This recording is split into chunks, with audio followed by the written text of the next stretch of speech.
भारत गौरव आचार्य श्री पुलक सागर जी गुरुदेव के प्रवचन और लेटेस्ट धार्मिक भजन व कार्यक्रम निशुल्क देखने व सुनने के लिए हमारे YouTube चैनल जीन शरणम मीडिया को आज ही सब्सक्राइब करें और सबसे पहले देखने के लिए बेल आइकन पर क्लिक जरूर करें। आज एक सहेली मंडल ग्रुप आया ऊपर, मेरे से तो परिचित ही नहीं। उन्होंने कहा कि श्रीफल चढ़ाएंगे, लेकिन उन्होंने एक सच्ची श्रीफल कोई महत्वपूर्ण नहीं हुआ करता है। उन्होंने कहा कि जो बच्चे यहाँ पर आए थे जिन शरणम तीर्थ से, उनकी पढ़ाई में हम सहायता करते हैं। चाहती तो वो 15,000 खाने पीने में भी खर्च कर सकती थी, चाहती तो वो 15,000 रुपए वो तीर्थ यात्रा यहाँ वहां घूमने में खर्च करती। उन्होंने सार्थक पहल किया, मैं उन्हें आशीर्वाद प्रदान किया करता हूं। पढ़ाइए लिखाइए, वृद्धाश्रम में सहायता करिए। मान्यवर, मेरा एक आग्रह आपसे है कि आपकी समाज का पैसा आपकी समाज में ही यूज होना चाहिए, यहां वहां उसे फिजूल में खर्च करने का प्रयास मत करिए।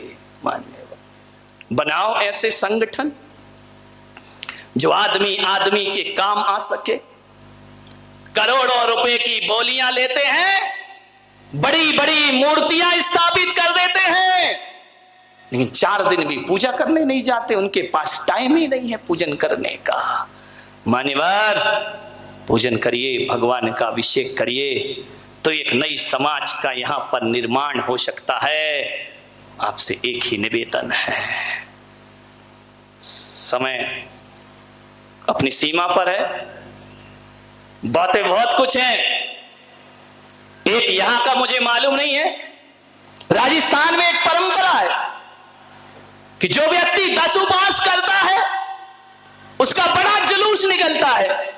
निकलना चाहिए, अच्छी बात है, लेकिन उसके बाद जो गंदी बात है कि जिस घर में उपवास हो गया, पारणे के दूसरे दिन उस घर को पूरी समाज का भोजन कराना पड़ता है, जीवनवारी देना पड़ती है। मान्यवर, यदि इस तरह की व्यवस्थाएं समाज में लागू की जाएंगी तो हमारा गरीब तबके का आदमी उपवास करने से घबराएगा, बोलेगा मैं उपवास कर लूं लेकिन समाज को भोजन कहां से कराऊंगा, पूरी समाज को जीवनवारी कहां से दूंगा। ऐसी जीवनवारियां चल गई हैं, ऐसा भोजन चल गया है।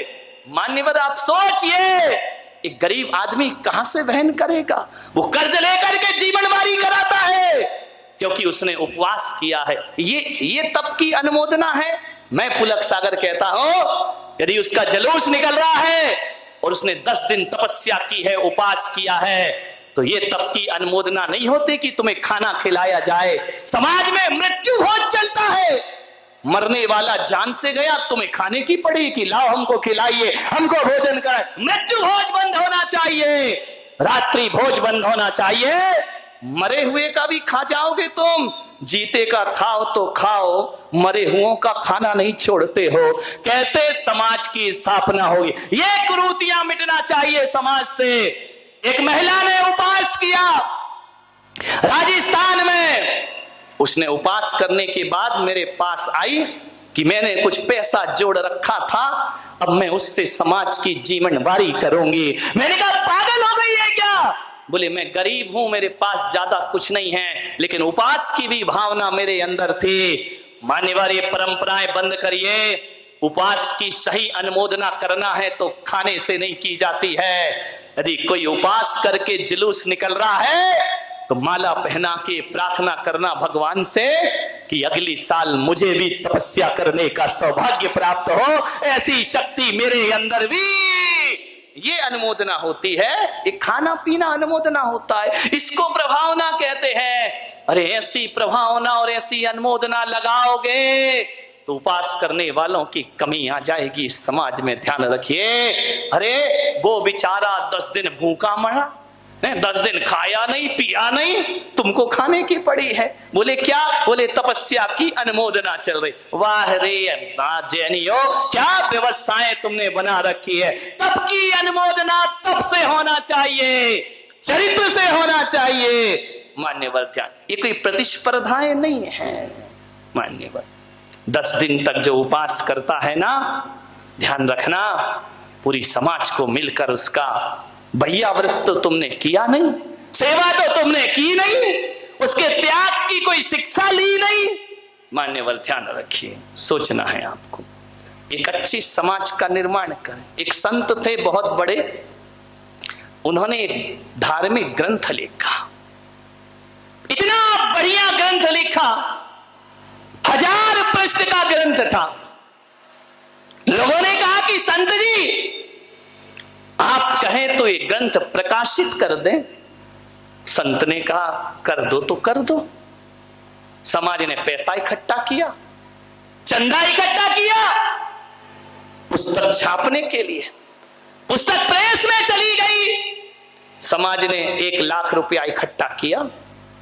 संत ने कहा ठीक है, छपने दो पुस्तक।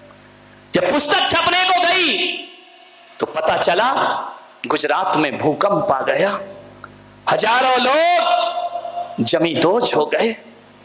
संत ने कहा एक काम करो, ये पुस्तक का पैसा भूकंप पीड़ितों को पहुंचा देना चाहिए।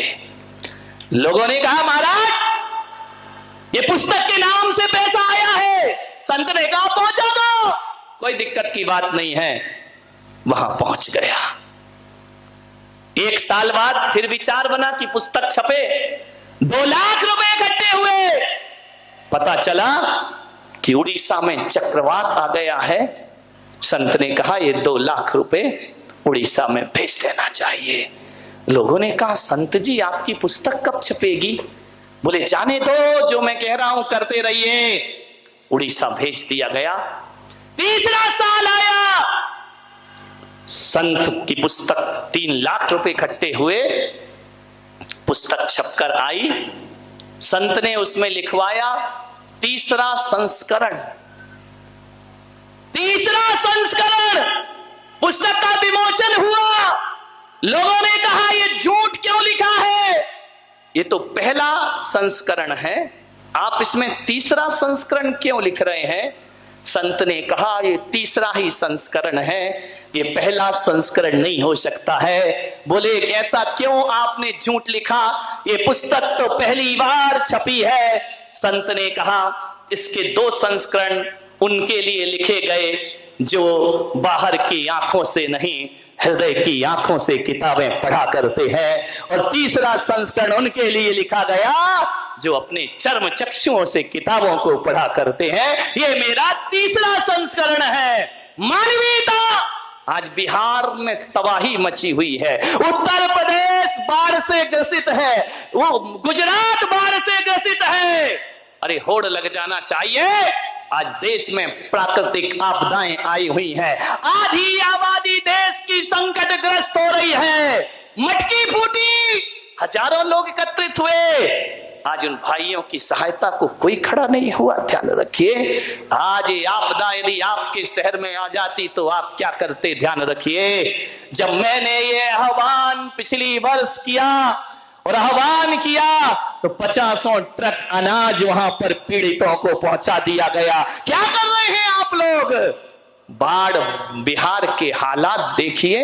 ये संगठन, ये मंडल, ये मंच, मैं आपसे निवेदन करता हूं कि मेरी बात यदि आपको लगती हो तो प्रधानमंत्री कोष में राशि जमा कराने का प्रयास करिए, राहत कोष को बढ़ाने का प्रयास करिए।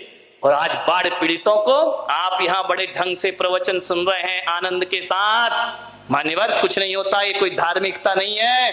धार्मिकता तो वह है कि जहां दो गिलास के लिए दाने दाने को आदमी तरस रहा हो, वहां पर बारामती से अनाज जाना चाहिए, बारामती से कपड़े जाना चाहिए, भोजन जाना चाहिए।